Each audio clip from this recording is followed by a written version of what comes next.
నీకు కనపడుతుంది ఒకడి ఉన్మాదం మాత్రమే. దాని వెనక ఒక ఉపద్రవం దాగి ఉంది. మానవాసురుల మధ్య సమరభేరి మ్రోగనుంది. అసురగణం భీతిల్లే శక్తి ఉన్న ఆ మణి దుష్టుల చేతుల్లో పడి ఈ బ్రహ్మాండానికే పెనుముప్పుగా మారేలోగా ఆపడం నీ వల్లే అవుతుంది.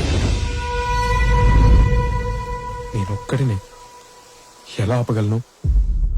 ఒక్కడివేనా? అరికాలు విదిలించి మహాసముద్రాన్ని లంఘించినవాడు,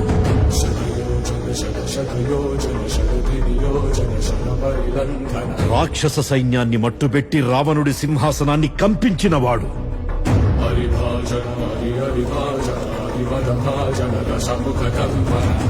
చిన్న నిప్పురవ్వతో లంకా నగరాన్ని అగ్నిలో అలికినవాడు,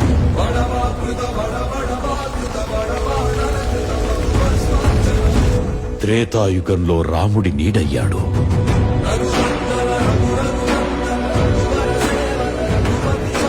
ద్వాపర యుగంలో కృష్ణార్జునుల రథకేతనమై గర్జించాడు,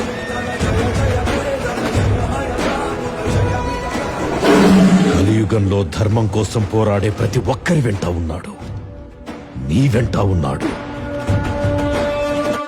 ధర్మ నిర్వహణ కోరిన దర్ప దుర్జయ సమమౌనని